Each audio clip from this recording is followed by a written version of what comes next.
I went back to the mountains and I went to North Carolina because if you live in East Tennessee, I was 15 minutes from Kentucky, 15 minutes from Virginia, 15 minutes from North Carolina. That's what I tell people. It's a little further than North Carolina because you got to drive up to Sam's Gap to get over there. But it is, I just went home and I wrote about a small town. I made up a town. It's actually the town of Black Mountain. It's very similar to that. It's very similar to that town, but it's not exactly that town.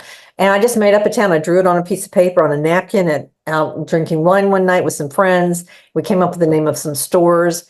But I really wanted to write about this family of sisters who, when there's 7 sisters, they each have an ability, and their abilities affect their lives and the lives of those around them. And in some ways, it's made Dove Pond safe. Dove Pond doesn't have depression because they were able to overcome the depression in the 20s because one of the Dove sisters was able to find gold. And there was actually a gold rush in North Carolina and northern Georgia in the early 1900s. So it all meshes, that kind of thing. I feel like life, and you're talking about the election, life is difficult right now for a lot of people. When you have that close of an electorate, and when you have people who passionately believe in things and are people who feel afraid or threatened. And I feel like politics in particular right now, I wouldn't even say one side, well, I would say one side more than the other, but both sides tend to state things in such extreme ways that it's frightening. And they use fright as a way to get votes. And that's bad for the electorate because you live in a time that feels very uncertain, even if it's not. So I feel like one of the, every author wants a certain reaction when somebody closes a book. Some authors want, wow, that was quite the ride. I want somebody to close my book and say, that was a great escape. And that's the book I want to write because it's what I tend to want to read. I don't want to read something that ends in tears without those being happy tears because there's enough of that in real life, in my opinion. That's what I wanted to create with Dove Pond, is in a magical place. And you're guaranteed that by the end of the book, and you don't know how you're going to get there, but you will get there. There will be a happy ending and there will be that happy side when you close the book. And that's what I wanted. That's why there's magic in this little town in North Carolina. There's 6 books in the total. I've written 4. I'm working on the 5th right now. The first book is The Book Charmer, which is the first sister who stayed home. There's 2 sisters who stayed home. The rest, they went to college and didn't come back. The first sister, Sarah Dove, Sarah can speak to books, and she knows which books belongs with which person. So as a reader and as a writer, I wish, right? That would be wonderful. Just somebody say, this is a book you need to read right now.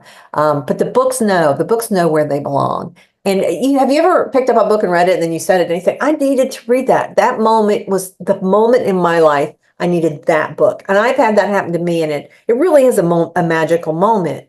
And so that's what I want is as Sarah is able to interface with the book, she can talk to them, she can hear them, she argues with them, and she makes sure ultimately they're in the hands of the person who needs that book. So that's the first one. So yeah, every sister has a different type of magic. The second sister was Ava, A Cup of Silver Linings. That's the name of that book. And her ability is that she plants in her, she understands them. She knows that how to make a tea that'll help you sleep. She knows how to make a tea that'll heal your broken heart. So that's her capability. And then the third book is Ella Dove. And Ella's book, she's a baker, and her cooking brings back memories, which, coming from the South, you know how important baking is in the South. And, I can't smell a toasted walnuts without thinking of my grandmother because she always made this great walnut cake. And so that kind of memory, she can bring forward memories that maybe you'd forgotten you had. To me, when I hear, and you know how it is, when you hear the conversation in your head and you're trying to write it down, I hear the different connotations. I know that Sarah tends to be super happy and bubbly, and which is annoying to Ava, who's more practical, which Ella's always about the work and would really rather they both quit talking. And I mean, each personality of the sisters, I have that in my head, and I grew up with that.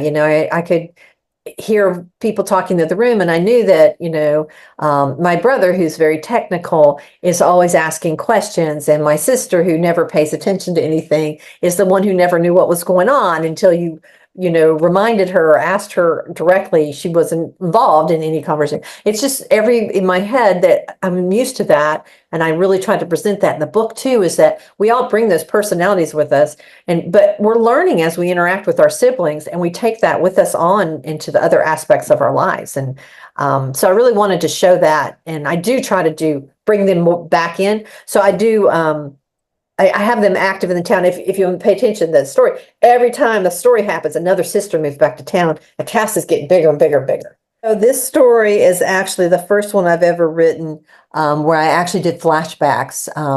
But Tay Dove comes back to town because her sisters find in the surround around the fireplace, they found a loose tile, and when they took it off, behind it was a little metal box, and in the box were some love letters from their famous ancestor from the early 1900s, late 1800s, called Seraphina, who was the Nellie Bly of her time. She was a reporter in New York.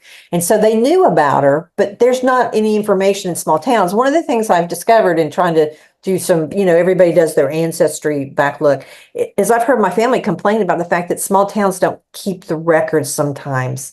They've had floods, and they've had fires, and they've had people who didn't do their jobs. And when you go back and trying to find records, a lot of times they're just not there. And so there's not a whole lot about how Seraphina grew up in Dove Pond, but they're very proud of her because she grew up there, which, I remember I drove through, my parents were originally from Fairmont, West Virginia. And I drove through the town like 10 years after Mary Lou Retton had won an Olympic gold medal. And they still had signs up saying how Mary Lou Retton all over the place. And I thought, these small towns, that's their famous person, and they will hold on to her forever. And so I feel like Seraphina Dove was famous, the only famous person that ever came out of this town.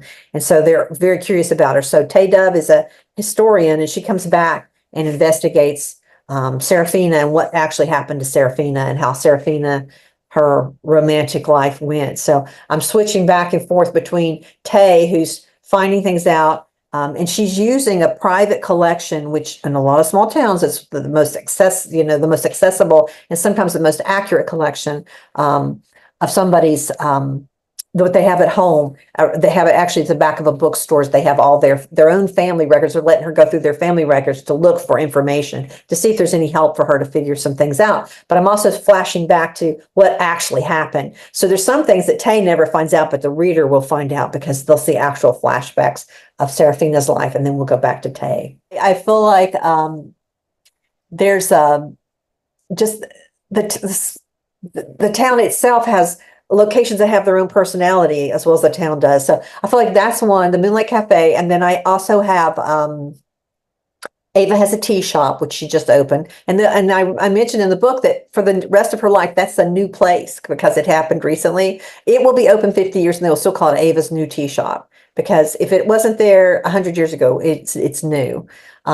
There's an Ace hardware store, because hardware stores are the Walmart of a small town. So you can get anything at a hardware store, which I think it's funny. Went through copy editing in New York, and the woman who copy edited wrote to me, and she says, "Can you get dog food at a hardware store?" I was like, "You can buy chickens at a hardware store. You can buy anything you need at a hardware store in the South." So that was unusual for them, but there's just it grows to expand in the small towns because there's no access to big box stores. The library is huge because it has creaky old floors, and that's what everybody's used to going to. It's been around for years and years, and the town hall was built, as most town halls in the South, in the late 1800s, early 1900s. So it's a brick building with that, kind of a little goth vibe happening to it. And this town park with the fountain, which I feel like every little town has a fountain of some sort in it now. So it's very reminiscent of a lot of the towns that I've actually visited.